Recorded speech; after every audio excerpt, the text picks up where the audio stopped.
জনৈক এক ভদ্রলোক বিট ফেমাস পডকাস্টে বলতেছে, আপনি যদি একটা মেয়েকে বিয়ে করতে চান তখন মেয়েটার বাবার ইনকাম দেখবেন। তো তার বাবা যদি 20,000 টাকা কামায় এবং আপনি যদি 20,000 টাকা কামান, তাহলে ওই মেয়েটার সাথে আপনার বিয়ে হয়ে যাবে।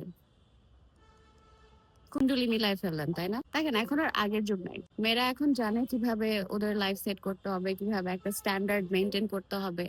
এবং আপনি যদি একটা মেয়েকে বিয়ে করতে চান, তাহলে তার বাবার ইনকাম না দেখে তার লাইফস্টাইলটা দেখেন, how she lives her life, ও কিভাবে ওর লাইফটা মেনটেন করে। আপনি সেগুলো এফোর্ড করতে পারবেন নাকি সেই ক্যালকুলেশন করেন। একটা বাবা যদি 20,000 টাকা কামায়, সে তার মেয়েকে 40,000 টাকার মতো আরামে রাখে। বললাম না যে এখনকার মেয়েরা অনেক বেশি সচেতন তাদের নিজেদের সম্পর্কে। সো সেক্ষেত্রে শুধু টাকা পয়সা হইলেই হয় না, মেন্টাল কানেকশন লাগে, ম্যাচুরিটি লাগে। এরকম আরো অনেক বিষয় আছে যেগুলো মেয়েরা অনেক খেয়াল করে। শুধু টাকা কামাইলেই হবে না। In most of the cases আপনাকে জানতে হবে কিভাবে একটা মেয়েকে ভালো রাখতে হয়।